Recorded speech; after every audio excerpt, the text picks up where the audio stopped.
एकादशी का उद्यापन बड़े महीने में माघ शुक्ल एकादशी के दिन, माघ का महीना हो, शुक्ल पक्ष की जम के बोलिए एकादशी हो, प्रयास करना कि आप उद्यापन करें। भले 5, 10, 11, 12 जितनी एकादशी हो जाए, 26 हो जाए तो ज़्यादा अच्छी है, नहीं तो आप करें तो माघ महीने की शुक्ल पक्ष की एकादशी के दिन आप उद्यापन करें, प्रयासरत करें। का अगला वर्णन ध्यान से सुनिएगा। मान लो आपने एकादशी का उद्यापन में बाद में करूं नहीं करूं, श्वास का कोई भरोसा है? बोलो तो है क्या कोई भरोसा? नहीं। श्वास रुक जाएगी चलते चलते, क्षमा बुझ जाएगी जलते जलते, दम निकल जाएगा रोशनी का, क्या भरोसा है इस जिंदगी का। कोई भरोसा है कि आप 26 एकादशी पूरी कर पाओगे? जब 26 एकादशी पूर्ण हो जाए तब आप उद्यापन एक बार का जरूर करें। किसी के मृत्यु के बाद आपने जो एकादशी दी है, जैसे कोई परदादा गए, दादा गए, कोई बुजुर्ग गया, पंडित जी ने कहा एकादशी का दान दो, आपने दे दी 5 एकादशी, 4 एकादशी, 3 एकादशी, 2 एकादशी, आपने जो एकादशी दी है, मना नहीं, दो और देना चाहिए। दान धर्म पुण्य तो करते रहना चाहिए, जब मन मिले तब कर दो, मौका मिले तब करो। तो एकादशी जो आपने दी है, और आपने किसी जीव को एकादशी दी है जो चला गया है, उस जीव को जब एकादशी दे देते हो, उसकी 11 एकादशी, 5 एकादशी, 3 एकादशी जितनी आपने दी है उतनी पूरी हो जाती है। उसके बाद में एकादशी का एक व्रत नहीं रखना चाहिए, उसके बाद फिर अगला एकादशी का व्रत धारण करना चाहिए। वापिस फिर पुनः तो क्या करोगे उस दिन? जिस दिन आपने एकादशी जीव को दे दी, 5 एकादशी दी, तो छठी एकादशी पे क्या करोगे उसको? ये नहीं कि आपको अन्न खाना है, आपको व्रत नहीं रखना, पर आपको अन्न का सेवन नहीं करना। उस दिन दूध की सामग्री, कोई फ्रूट्स, कोई फल आपको उस दिन ग्रहण कर लेना, पर आपको ये नहीं करना है कि हमने तो एकादशी करी नहीं है आज, तो हम अन्न खा लेंगे। नहीं, कथा में वर्णन आया था, कल कथा में कहा था, मूर्ख को जब मारने का समय आया, पाप सामने आ गया, भगवान ने उस पाप को किस में ले जाकर छोड़ा? पाप पुरुष को अन्न के भीतर। पाप पुरुष कहां गया? अन्न के भीतर। एकादशी के दिन एक दिन पाप पुरुष अन्न के भीतर रहता। एकादशी का अगला वर्णन ध्यान से सुनिएगा। मान लो आपने एकादशी का उद्यापन में बाद में करूं नहीं करूं, श्वास का कोई भरोसा है? बोलो तो है क्या कोई भरोसा? नहीं। कि आप 26 एकादशी पूरी कर पाओगे? नहीं। किसी ने देखा हो तो बात दूसरी। एक बार वो युधिष्ठिर के सामने कोई मांगने के लिए, एक दरवाजे पर कोई दान मांगने के लिए आ गया युधिष्ठिर के पास, और युधिष्ठिर ने कह दिया, महाराज युधिष्ठिर बोले कल आकर ले जाना, कल आओ ले जाओ। भीम ने एक ढोल उठाया और बजाना प्रारंभ करा, और साहब बजाया कि सारे लोग इकट्ठे हो गए। सबने पूछा हुआ क्या भीम, कौन सी खुशी की बात है, बात क्या है? तो भीम बोले मेरे भैया ने काल को जीत लिया। काल को जीत लिया मतलब मेरे भैया बोले कि कल आ जाना, हम तुमको दान दे देंगे। मतलब मेरे भैया जानते हैं कि कल तक मरेंगे नहीं, प्राण नहीं छूटेगा, मतलब इन्हें काल को जीता। ये समझ वाली बात है। आप हो, हम हो, कोई भी संसार का मनुष्य काल को नहीं जीता। जन्म मरण परण 3 भगवान के हाथ में है। जन्म मरण परण 3 शिव के हाथ है, मेरे भगवान के हाथ में। 3 भगवान के पास में है, 3 वो भगवान के पास है। कोई कितना ही करे, ना आपका ना हमारा, क्या भरोसा है इस जिंदगी का। है कल नहीं, क्या भरोसा? तो फिर मान लो हमने 7 एकादशी का व्रत कर लिया और उद्यापन नहीं कर पाए, 26 का इंतजार कर रहे थे और उससे पहले निपट गए, तो फिर उद्यापन ऊपर करोगे? अरे बोलो तो सही, उद्यापन कहां करोगे? सारे व्रतों में केवल एक व्रत ऐसा होता है एकादशी का, जिसका उद्यापन पहली एकादशी पर भी कर सकते हो। सारे उद्यापन में केवल एक उद्यापन ऐसा होता है, सारे व्रतों में एक व्रत का उद्यापन ऐसा होता है, वो है एकादशी का। ये जरूरी नहीं कि 26 पूरी होगी तभी तुम करोगे, या तो पहली में ही कर लो या फिर 26 पूरी हो तब कर। पर उद्यापन अगर तुमको ऐसा लगे कि हाँ मैं अभी तो जीऊंगी हो, अभी तुम्हारा बाल भी धोला नहीं हुआ, तुमको ऐसा लगे तो अभी तुम्हें तो बढ़िया, तो फिर भले मत करो। पर एकादशी का नियम कह रहा है, एकादशी का यहाँ 18 नियम में से एक नियम कह रहा है कि एकादशी का उद्यापन पहली एकादशी पर भी हो सकता है, पहली पर भी कर सकते, फिर तुम्हारा मन करे तब। क्यों? तो पहली पर करने से क्या फल मिलेगा?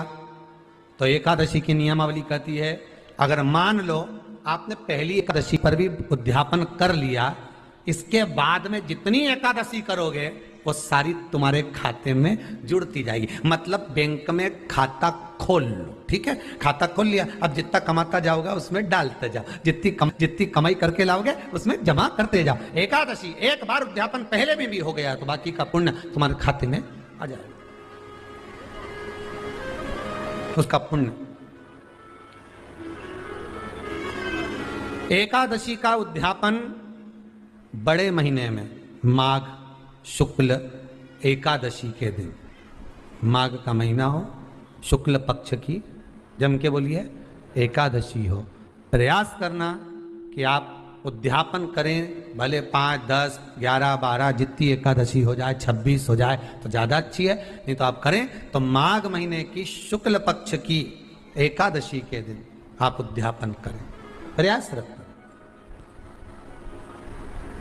प्रयास रखें। बड़े महीने के अंतर्गत जो उद्यापन, हाँ चतुर्मास के अंतर्गत उद्यापन नहीं होता एकादशी का, बहुत ध्यान दीजिए तुम्हारा। ये जो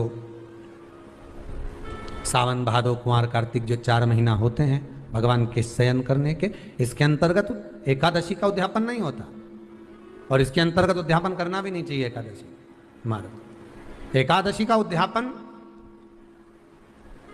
माघ महीने की शुक्ल पक्ष की एकादशी के दिन आप बहुत प्रेम से आनंद के साथ करिए महाराज।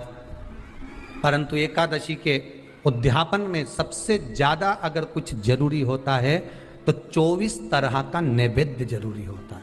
कितने तरह का? 24 तरह का नैवेद्य। अब आप कहोगे गुरुजी उद्यापन हम कर रहे हैं एकादशी का, तो उसमें तो फलहार का हमें नैवेद्य बनाना चाहिए, तो फिर ये पुराण के अंतर्गत स्कंद पुराण में ये चीज लिखी है कि एकादशी का जब उद्यापन करते हैं तो 24 तरह का नैवेद्य बनाकर सिद्ध करते हैं। 24 तरह का नैवेद्य जान रख लेना, का हलवा बना लो, खीर बना लो, पूड़ी बना लो, सब्जी बना लो, पकौड़ा बना लो, भजिया बना लो, ऐसे 24 तरह का नैवेद्य अलग अलग चाहिए। पर लोग क्या करते हैं, खोपरा पाक बनवा लेते हैं 1-2 किलो और 24 जगह रख देते हैं, स्वीकृत नहीं है। 24 तरह का नैवेद्य रखा जाता है। महाराज एकादशी के दिन भगवान का पूजन का पूरी तैयारी कर कर मंडल आदि बनवाकर विद्वान ब्राह्मण को बुलाकर, कर्मकांडी ब्राह्मण को बुलाकर जो भगवत सेवा में एकादशी का उद्यापन कराए, उन ब्राह्मण के चरणों को नमन कर कर प्रणाम कर कर एकादशी का पूजन करवाइए और उस मंडल की पूजन कराकर हवन द्वादशी को कराइए। एकादशी को हवन नहीं, एकादशी के उद्यापन का जो हवन होता है वो द्वादशी को। एकादशी का उद्यापन द्वादशी को बड़े प्रेम से आप खूब आनंद से हवन पूजन कराओ। पूजन कराने के बाद, हवन कराने के बाद 26 जोड़े ब्राह्मण ब्राह्मणी के बुलाकर भोजन कराकर उनको भाव से जो आप समर्पित कर सकते हो, जितनी आपकी सामर्थ्यता हो, उस सामर्थ्यता के अनुसार आप दान धर्म पुण्य करो, आप उन्हें प्रदान करो। और बन सके तो एकादशी की रात्रि को भी जागरण करें और द्वादशी के दिन जिस दिन हवन करें उसकी भी रात्रि को कुछ जागरण करें। जागरण का मतलब पहले भी कथा में कहा, प्रदोष की कथा में वर्णन किया था। हम ये नहीं कहते कि तुम पूरी रात जगो, हमारा तो निवेदन है 15 मिनट का करो, आधे घंटे का करो, 20 मिनट का करो, पर रात्रि के समय थोड़ी देर अगर एकादशी का उद्यापन कर रहे हो तो जागरण थोड़ी सी देर अवश्य करें। नहीं कर सकते अकेले बैठकर राम नाम जप ले, भजन कर ले, पर करो।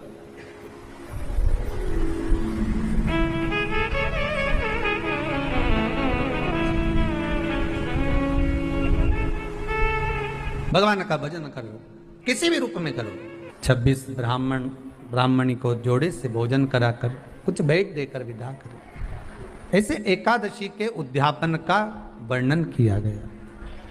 एकादशी का उद्यापन सुख प्रदान करने वाला, आनंद देने वाला, भगवत रस तत्व को संजोने वाला। महाराज शिव महापुराण की कथा में वर्णन आता है कि माता पार्वती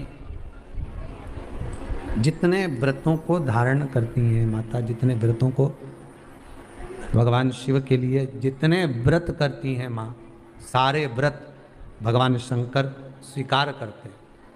एक बात हमारे जीवन में आप उतार कर रखी है कि आप सोमवार का व्रत कर रहे हैं या मंगलवार का व्रत कर रहे हैं, बुधवार, गुरुवार, शुक्रवार, शनिवार, प्रदोष, एकादशी, जो भी व्रत धारण कर रहे हैं, जो भी व्रत आप अपने जीवन में उतार रहे हैं, कर रहे हैं, प्रयास करना कोई व्रत, कोई पूजन, कोई पाठ, कोई अनुष्ठान आप अपने लिए करो, दूसरों को बर्बाद करने के लिए नहीं। उसका ऐसा हो जाए मैं माता जी को चुनरी चढ़ाऊंगी, नहीं। उसका ऐसा हो जाए, उसका ऐसा हो जाए, नहीं नहीं, आप अपने लिए करो ना। सर्वे भवन्तु सुखिनः। अगर आप व्रत कर भी रहे हो तो किसी के बुरा करने के लिए नहीं। अगर किसी के यहाँ जाकर आप पूछ भी रहे हो कि महाराज हमारे कहीं चले गए और कहा कि हम दुखी हैं, और कोई कह दे कि तुम तुम्हारे पड़ोसी से दुखी हो या तुम्हारे उनसे, तो उनके लिए हमें कुछ बुरा नहीं करना। आप अपना अच्छा करवाते जाओ।